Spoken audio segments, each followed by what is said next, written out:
Welcome to our IAS IFRS learning series. তো আজকে ছোট কিন্তু খুবই গুরুত্বপূর্ণ একটা টপিক নিয়ে কথা বলবো।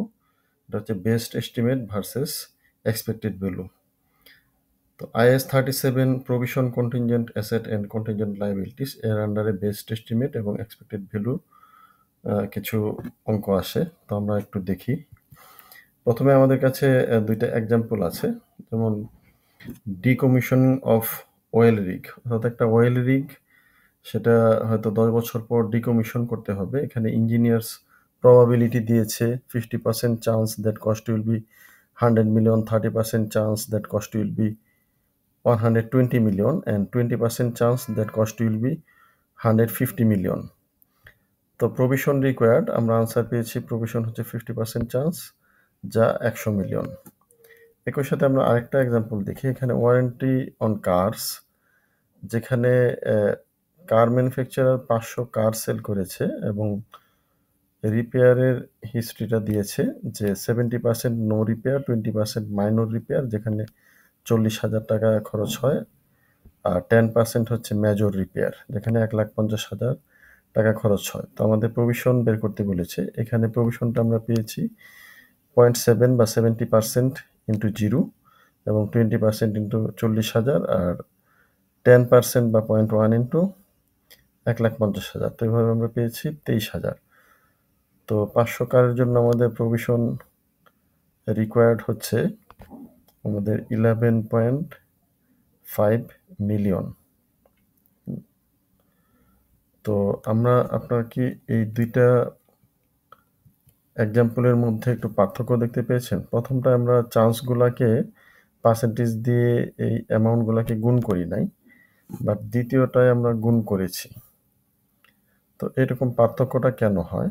তো এই পার্থক্যটা হয় এখানে দুইটা আসলে দুই মডেলের ম্যাথ, অর্থাৎ একটা হচ্ছে আমাদের এক্সপেক্টেড ভ্যালু এবং একটা হচ্ছে বেস্ট এস্টিমেট। তো আমরা প্রথম দেখি বেস্ট এস্টিমেট জিনিসটা কি। Best estimate IAS 37 says that amount recognized as a provision should be best estimate and expenditure required to settle the present obligation at the reporting date, meaning it is the amount that an entity would rationally pay to settle the obligation। তো আমার যে অব্লিগেশনটা আছে, পেমেন্টটা করতে হবে, সেটা settle করতে যে পরিমাণ টাকা লাগবে রিজনেবলি বা রেশনালি, সেই টাকাটাই হচ্ছে আমাকে দিতে হবে। তো এখানে based on judgement considering risk এবং আনসার্টেনিটিস, এবং এটা হচ্ছে অ্যাপ্রোপ্রিয়েট ফর সিঙ্গেল অব্লিগেশন। অর্থাৎ আমার যদি একটা সিঙ্গেল অব্লিগেশন থাকে, যেমন ওয়েল রিগের ঘটনাটা ছিল একটা আমাকে রিস্ট্রাকচার বা ডিকমিশনিং করতে হচ্ছে, এই ধরনের যদি সিঙ্গেল অব্লিগেশন থাকে তাহলে আমরা বেস্ট এস্টিমেট করবো। অর্থাৎ যেই পার্সেন্টেজগুলো দেওয়া থাকবে তার মধ্যে সর্বোচ্চ সম্ভাবনা যেটা, সেটাকে আমরা পিক করব। আর এখানে এক্সাম্পল দেওয়া আছে বেস্ট এস্টিমেটের, যেমন লিগ্যাল কেস সেটেলমেন্ট, একটা কেস এখানে।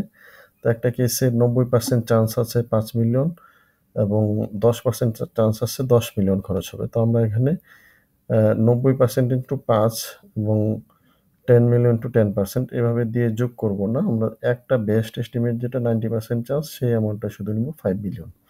এবং এনভায়রনমেন্টাল রেস্টোরেশনের ক্ষেত্রেও দেখেন 20 মিলিয়ন হচ্ছে 60% চান্স এবং 30 মিলিয়ন হচ্ছে 40% চান্স। তো আমরা দুইটা পার্সেন্টেজকে গুণ দিয়ে যোগ দিব না, কারণ এখানে এনভায়রনমেন্টাল রেস্টোরেশনের যে ইভেন্ট, সেই ইভেন্টটা হচ্ছে সিঙ্গেল।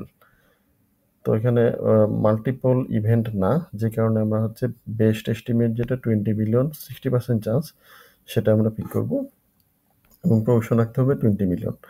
অন্যদিকে এটার বিপরীত যেটা হচ্ছে এক্সপেক্টেড ভ্যালু, এখানে measurement technique under which IAS 37 used, there are a range of possible outcomes and each outcomes has associated probability। অনেকগুলা সম্ভাবনা আছে এবং প্রতিটা আউটকামের হচ্ছে আলাদাভাবে প্রবাবিলিটি আছে।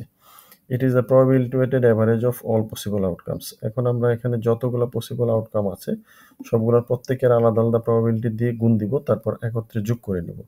এটা হচ্ছে এক্সপেক্টেড ভ্যালু, এবং expected value is appropriate for large population of items. তো আমরা কী ধরনের লার্জ পপুলেশন একটা এক্সাম্পল দেখি। প্রোডাক্ট ওয়ারেন্টি, দেখেন এখানে একটা কিন্তু সেল হয় নাই, প্রোডাক্ট কিন্তু সেল হয়েছে 10,000 এবং 80% ক্লেম আছে 0, 15% ক্লেম আছে 1000 এবং 5% ক্লেম আছে 3000। তো এই সবগুলো আমরা গুণ দিব প্রতিটার সম্ভাবনাকে এবং গুণ দিয়ে যোগ করব, সেখানে আমাদের আসছে 3 মিলিয়ন। তো আমাদের প্রভিশন রাখতে হবে আসলে এই প্রত্যেকটা আলাদা আলাদা গুণফলের যোগফল অর্থাৎ 3 মিলিয়ন। আর গিফট কার্ড রিডেমশন এটাও প্রায় একই ধরনের। Retail change of sales 2 million worth gift card. তো দেখেন 2 মিলিয়ন ওর্থ গিফট কার্ড কিন্তু একজন কাস্টমারের কাছে সেল করে না, সে সেল করেছে অসংখ্য কাস্টমারের কাছে, যে কারণে এটাকে আমরা লার্জ পপুলেশন বলছি বা আউটকাম বলছি। তো সেখানে আমাদের 70% হচ্ছে redemption will be full and 20% হচ্ছে পার্শিয়ালি বা 50% ভ্যালু এবং 10% নেভার রিডিমড। তো এই সবগুলাকে আমরা হচ্ছে গুণ দিব, গুণ দেওয়ার পর যোগ করব, যোগ করে আমরা যে ভ্যালু পাচ্ছি 1.6 সেটাই হচ্ছে আমাদের এক্সপেক্টেড ভ্যালু। তো আমরা আশা করছি যে এক্সপেক্টেড ভ্যালু এবং সিঙ্গেল অব্লিগেশন এটা পার্থক্যটা আপনারা ভালোভাবে বুঝতে পেরেছেন। তো এখানে একটা কোয়েশ্চেন দেওয়া আছে, আপনারা যদি আনসারটা পারেন অবশ্যই কমেন্ট করে জানাবেন। তো থ্যাংক ইউ আমাদের সাথে থাকার জন্য, ধন্যবাদ সবাইকে।